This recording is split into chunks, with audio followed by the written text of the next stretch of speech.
Graças a Deus, louvado seja o Senhor, sejam todos bem-vindos, que a graça, a paz e o amor de nosso Senhor e Salvador Jesus Cristo abençoe você e toda a sua família. É muito bom estarmos juntos.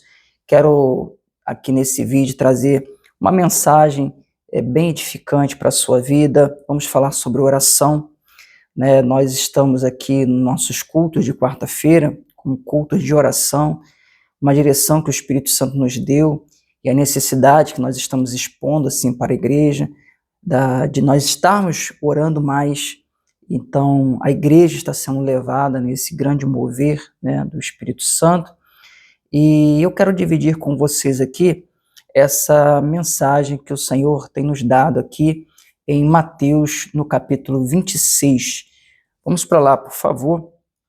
Nós vamos ler o primeiro versículo, será o de número 36, quando nosso Senhor está com os seus discípulos, 11 discípulos. Judas já tinha ido para poder trair, né, ele, chegaria ali depois com os soldados, beijaria ele, um gesto para apontar quem era Jesus, enfim.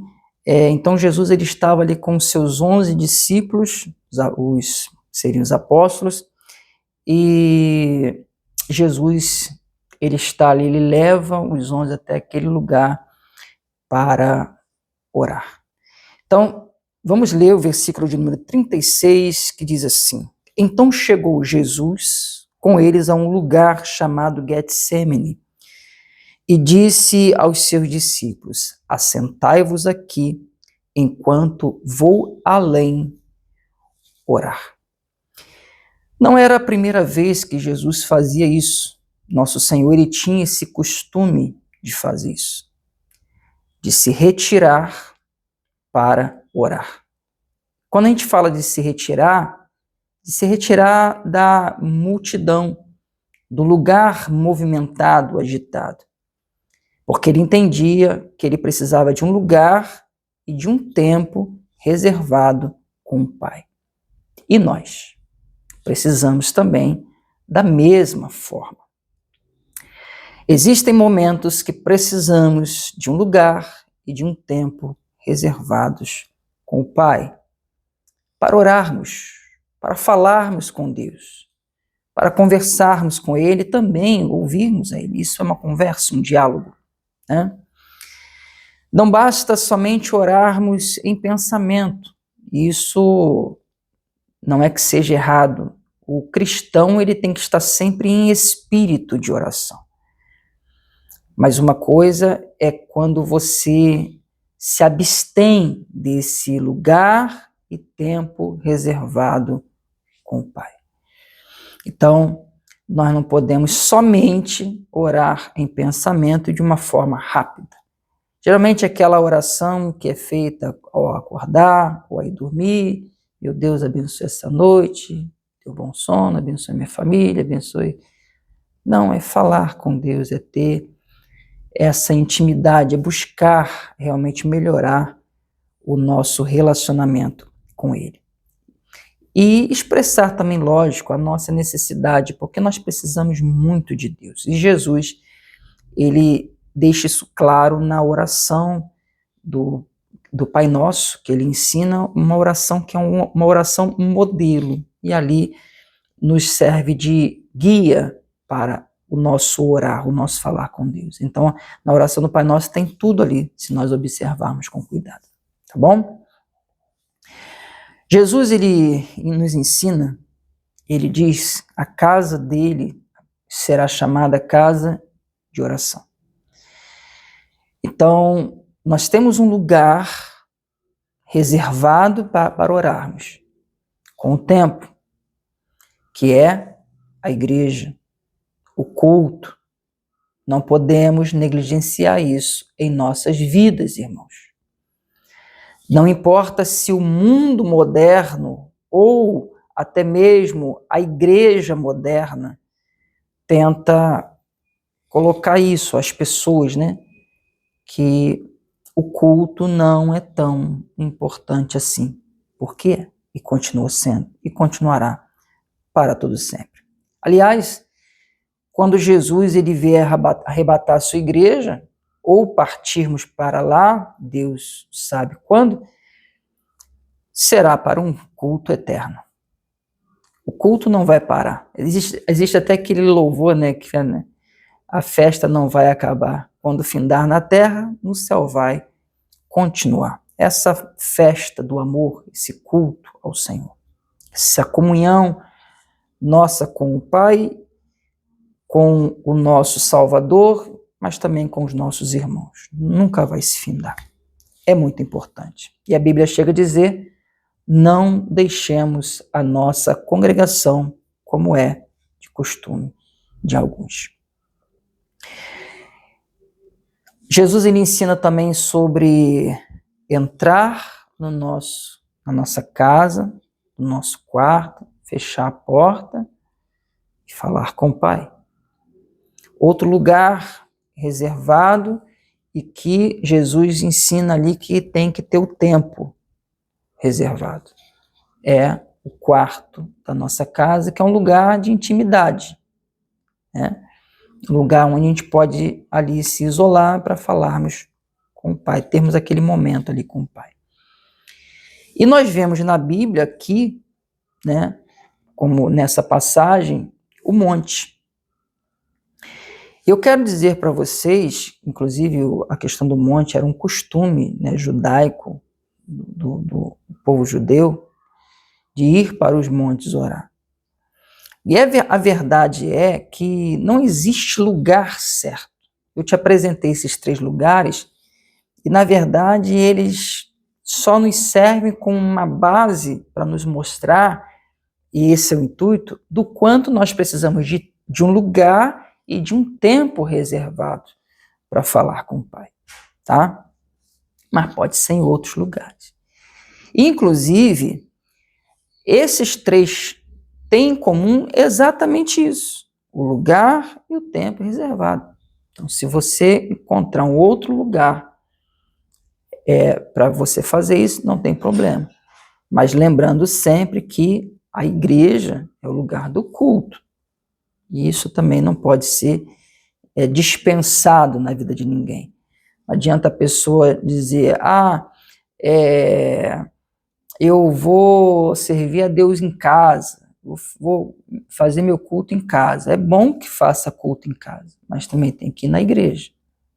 Então, todas essas coisas eu estou tendo cuidado de falar aqui para não gerar um mal entendimento, tá? E a questão, irmãos, do monte, é uma questão de que não pode cair na religiosidade. Eu vou para lá porque para ficar mais perto de Deus, é porque está escrito. Não, por que Jesus ia para o monte? Eu vou te fazer uma pergunta. Jesus tinha sossego no templo? Não tinha. Sempre tinha uma multidão. Quantos discursos Jesus fez no templo? Quantos milagres? Jesus tinha sossego na casa que ele ficava? Geralmente é em Cafarnaum, de Pedro?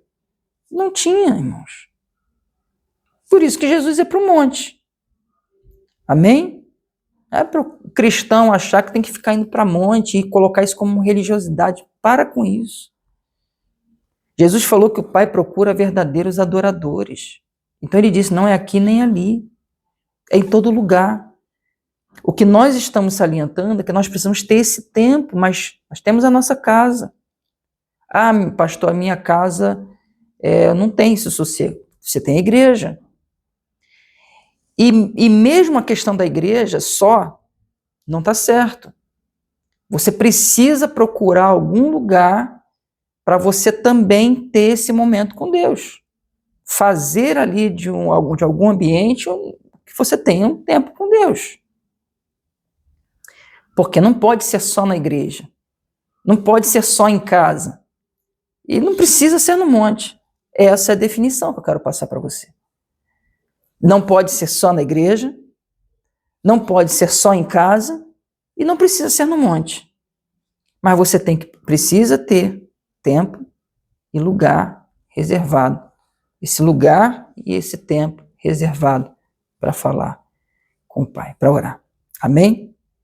Então, Essa é a primeira parte que eu queria compartilhar com vocês. Vamos ler o versículo 37. Na parte A diz assim: e levando consigo Pedro e os 2 filhos de Zebedeu, começou a entristecer-se e a angustiar-se muito. Mas a primeira parte só, levando consigo Pedro e os 2 filhos de Zebedeu. Então Jesus, ele deixa os 8 ali, e quando ele diz que vai além orar, ele leva Pedro, Tiago, João. Geralmente os 3 que ele levava. Vamos colocar que esses 3 foram os 3 ali mais líderes da igreja depois. Pedro, Tiago e João. Esses 3 que foram com ele, o que Jesus queria com eles? Nós sabemos que Jesus pediu para eles orarem com Jesus, com ele. O que eu quero passar para vocês aqui, o que o Espírito Santo colocou no meu coração? Que não podemos confiar ou depender de que outros, tão somente, vão orar pela gente. Não podemos ser aquele crente 6 horas, né? Você sabe quem é o crente 6 horas? 6 horas por mim. 6 horas por mim, mas a pessoa mesmo não ora. Não podemos ser assim. A necessidade é nossa. A dependência é nossa. A comunhão é nossa. Ninguém vai poder ter isso por mim com Deus. Cada um precisa ter a sua. É importante ressaltar que a ajuda em oração é muito importante. Jesus queria ajuda. Nós vemos aqui Jesus estava triste, angustiado, e nós já vamos falar sobre isso. Mas Jesus pediu ajuda, mas Jesus estava orando. Amém? Precisamos orar. Os discípulos aqui, você sabe, não iriam ajudar Jesus. Aí a pessoa fica contando que sempre alguém vai orar por ela. Às vezes você vai, chama a pessoa para ir na igreja, vamos lá orar, você está passando esse problema. Ah, ora lá por mim. Não tem sentido, né, irmãos? É incoerente. Então, ao mesmo tempo que eu preciso fazer a minha parte, eu posso pedir ajuda. Isso é saudável. Aliás, a Bíblia diz que nós devemos interceder uns pelos outros, orar uns pelos outros. No nosso culto de quarta-feira aqui, tem um determinado momento do culto que damos as mãos e ali um ora pelo outro. Isso é saudável para a igreja, é importante para os irmãos. Ali imagine toda a igreja, né? Tá um intercedendo pelo outro. Isso é força, isso fortalece a igreja. Então, quando a pessoa, por exemplo, ela não se dispõe a ter esse momento, ela está perdendo. Então, orar é pedir ajuda em oração, sim, mas orar também. As duas coisas precisam andar juntas. Amém? O terceiro ponto aqui é nessa partezinha B do versículo 37, que diz que Jesus começou a entristecer-se e a angustiar-se muito. E Jesus, aqui nós vemos e aprendemos, esse é o terceiro ensinamento, que mesmo entristecido e angustiado, mesmo assim, essas coisas não pararam a oração de Jesus. As pessoas hoje, de frente a uma situação difícil, as tristezas da vida, as aflições deste mundo, elas costumam parar.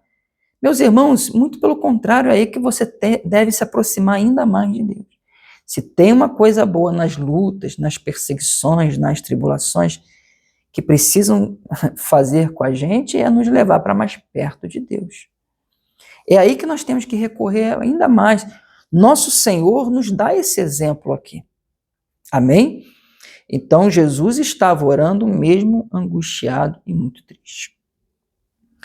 As aflições e as tristezas da vida não podem nos parar, não podem parar a nossa oração. E mesmo que seja grande a tristeza e a angústia, como nós vemos aqui no 38, então lhes disse para eles, para os discípulos, os 3, né? Pedro, Tiago e João, a minha alma está cheia de tristeza até a morte. Olha o que Jesus fala para eles. A minha alma está cheia. Eu falava até aqui com os irmãos na igreja que essa angústia que Jesus sentiu aqui, nenhum de nós vai sentir. Não, esquece. Ah, pastor, mas a minha situação é muito difícil, pastor. Eu estou muito triste, é por isso que eu não estou indo na igreja. Não, não é justificativa. Ah, mas eu estou passando um grande problema. Não, não é justificativa. O que Jesus passou como um homem, como eu e você, ninguém vai passar. E sabe por quê? Eu expliquei aqui para a igreja entendeu. Sabe por quê? Irmãos, nós podemos estar com, e o Senhor Deus nos livre, nos guarde disso, com um diagnóstico de uma doença ali mortal nas mãos. Tá? Eu pergunto para vocês, há esperança para essa pessoa?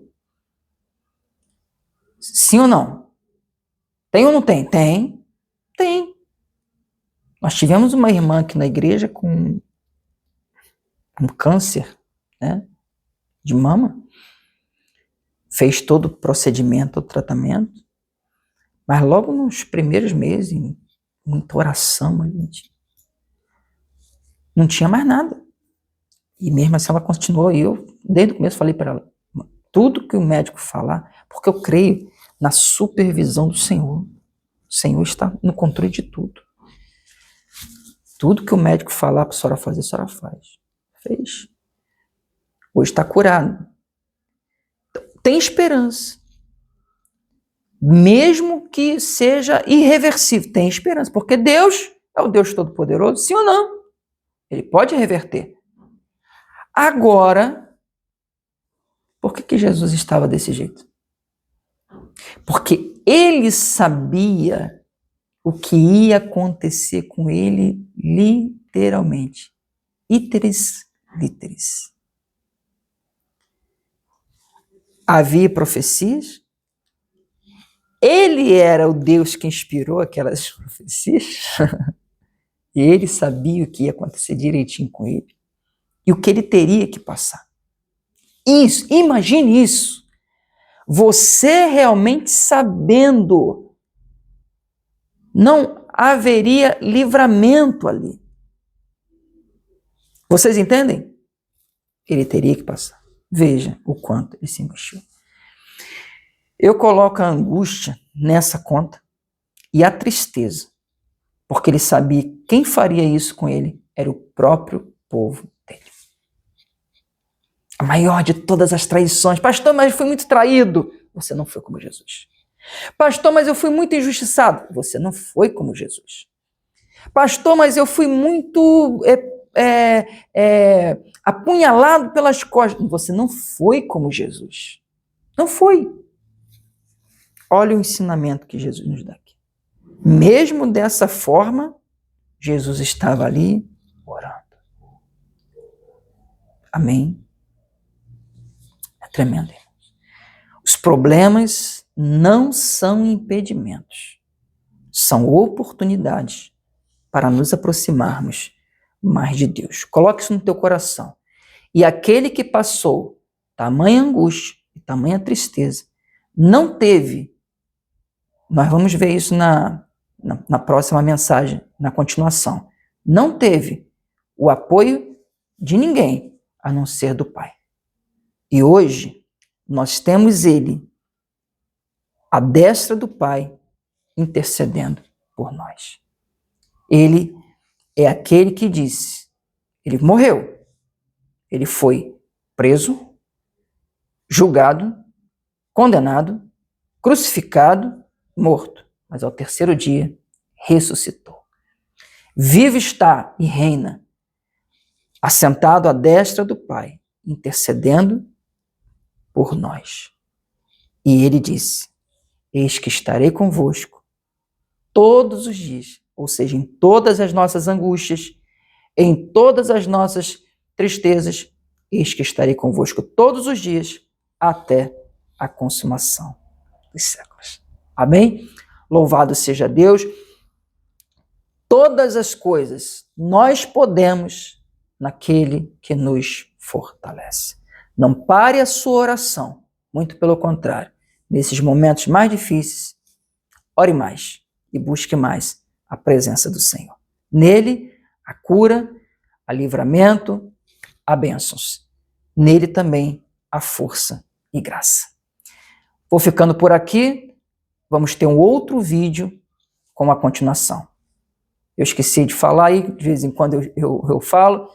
Quem não me conhece, sou o pastor Alexandre, da Igreja Evangélica do Bom Pastor, aqui em Pedra de Guaratiba. Nossa matriz, Barra de Guaratiba, com a administração do nosso pastor-presidente, o pastor Leonardo. Tá bom? Um forte abraço para todos vocês. Que a graça, a paz e o amor de nosso Senhor e Salvador Jesus Cristo e a consolação do Espírito Santo abençoe grandiosamente a sua vida e a sua família. Um forte abraço.